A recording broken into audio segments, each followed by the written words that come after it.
Okay, so now that I have my grass and let's say the body of my rabbit down in place, let's start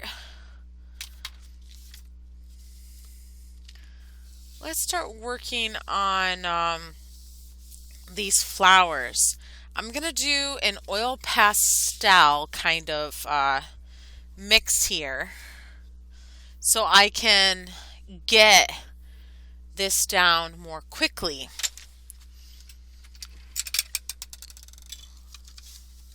Oil pastel or wax resist. I like oil pastels because they're not as grainy as regular wax or Crayola crayon. They're actually quite smooth, creamy. So I kind of like that about oil pastels. I really like the idea of having some sort of plant here. So I am going to do a few strokes of oil pastel here.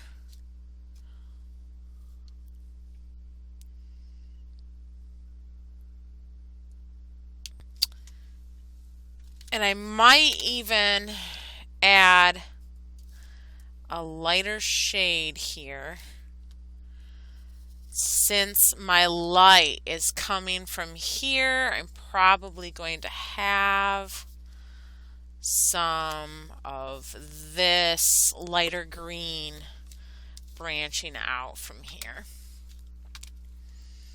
All right, so what's nice about oil pastels is you can literally paint with them. So I like the idea of this pink. So what I'm going to do is I am going to kind of really lightly let some of the white of my paper kind of show through here.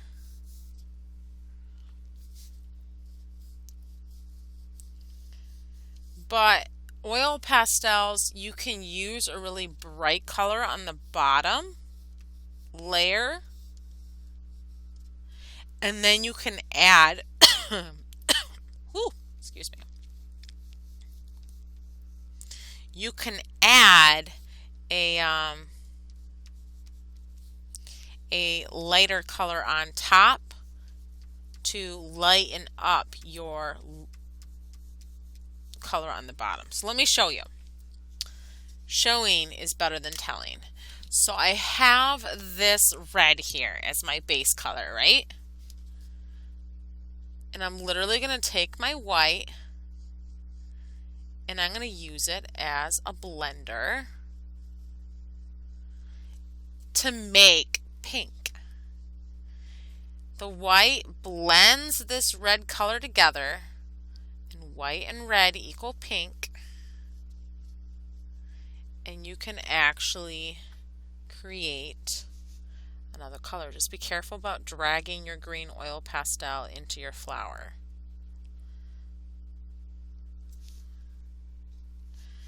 You want to keep your fingers clean when you're doing this.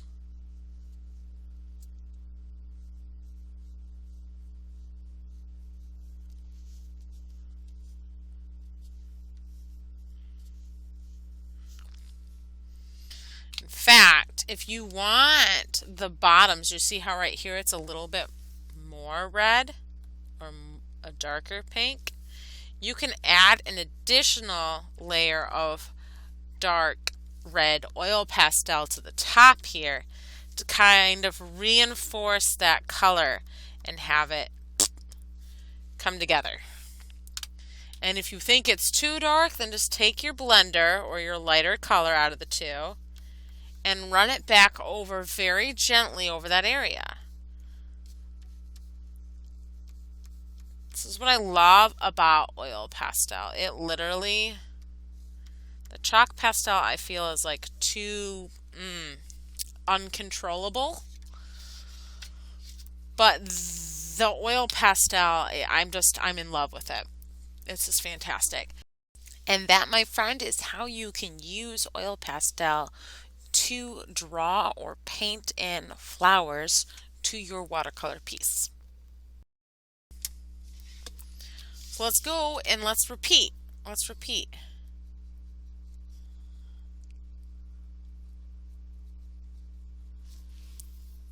So here's the butterfly body. Okay. Here's the antennae.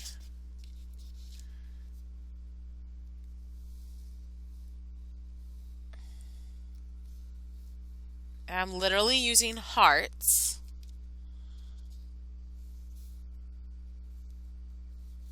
To create this butterfly piece. And this shadowing here, I'm going to add a little bit of red in here because you literally have some more shadow. And instead of using black, I'm using this red or a darker red, so that way I can maintain the intensity of color. See how I spaced it out a little bit more when I get to the lighter shade of pink or pinkish red? I'm doing that because the white of the paper is going to lighten that color, and it's going to make the blender or the white take over the paper more so than the red.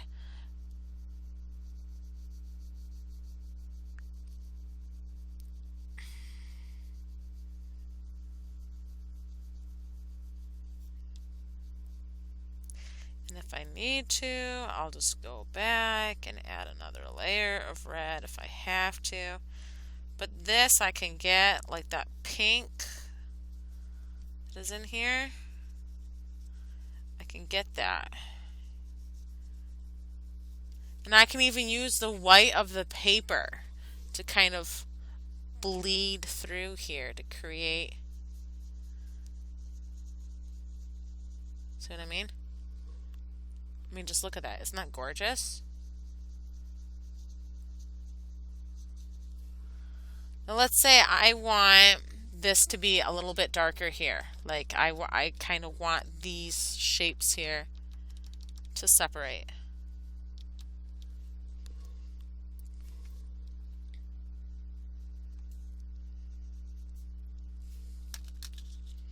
You might have to push and pull. Like right here, there's too much of the paper tooth showing through.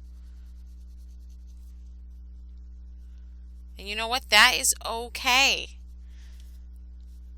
Oil pastel is forgiving like that. I mean, just look at that. Yeah, I'm glad I kind of added that butterfly in there. I wasn't going to do it, but I'm like, yeah, why not? And you can go in and even add more white to the edges here if you really wanted to.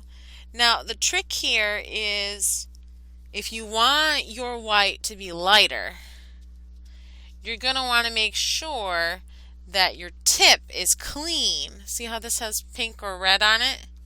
It's not clean. You can go and clean your stuff off on a cloth, and then it will go back to being white again. All right, so since we have some purple here, I kind of want to incorporate purple again. So I'm going to put some blue inside the body of my butterfly to kind of get that purple on other areas of my canvas. Right now, red is my lighter color.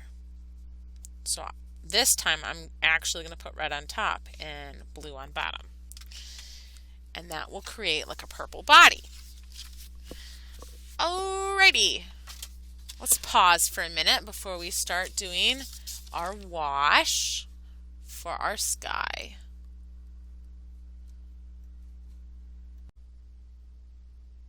Now, before you start jumping in to doing your background piece, you're going to want to make sure that your fingers are clean and your oil pastels are put away. And you know what? It's going to be kind of risky here because it looks like I have a little bit of oil pastel on my paper right now as we're speaking. If that's the case, I will probably have to draw something over them.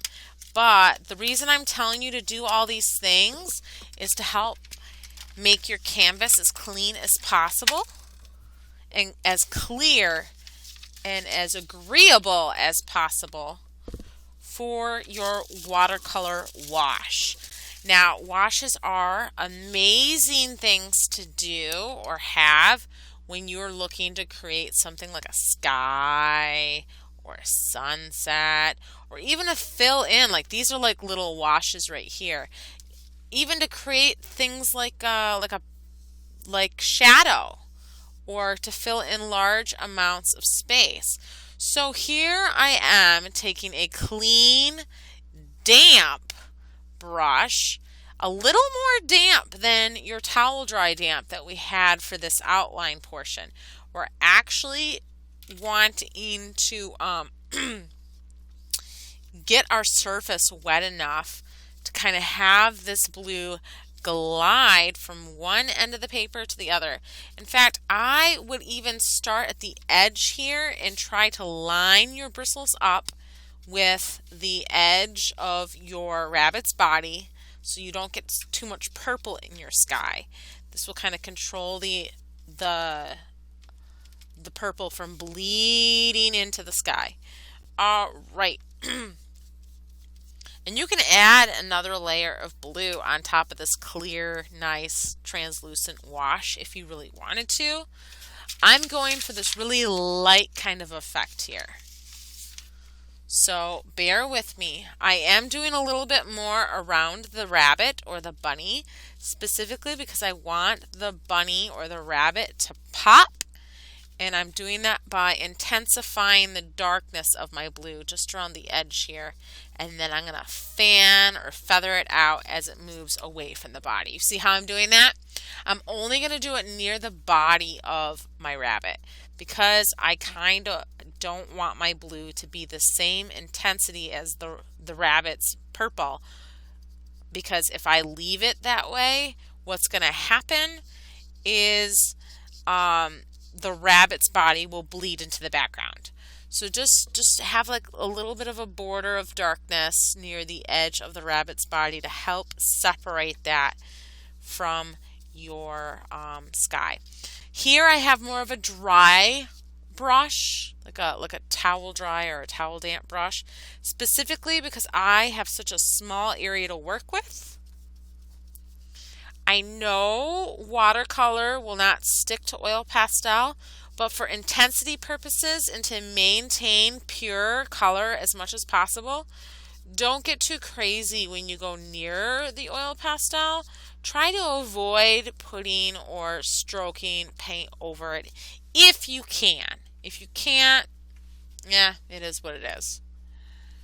And I would even go in and out of these areas with like a damp but kind of controlled wash here. You don't want it like flooding or oozing with water when you're going in and out of these stems here. Because if you're not careful, some of this green watercolor paint will bleed into your sky. And you just want to be super careful about that.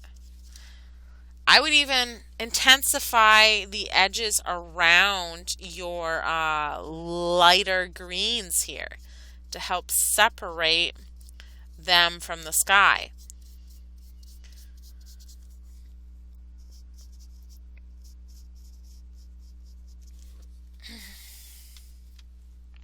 The dark greens, I wouldn't worry too much about those ones, but definitely the lighter greens.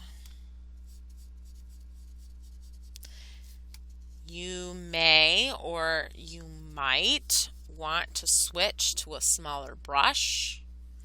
I have choked up on the neck of my flat here. You see how close I am to the bristle? To kind of give me the ability to make those controlled short strokes in my painting or when I'm applying the paint. dab and chisel my way into this tiny spot here with my bristles.